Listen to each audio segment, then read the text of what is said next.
flowers you can load in the dough pan or chick pan or something, and you can leave this and it produces like this.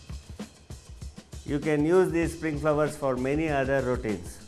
You can load this between silks, and when you open the silks, the flowers jump out. So many tricks you can do with this spring flower. It's a long lasting. Take care, don't step on those flowers. Otherwise you can use them for many months, years. Thank you.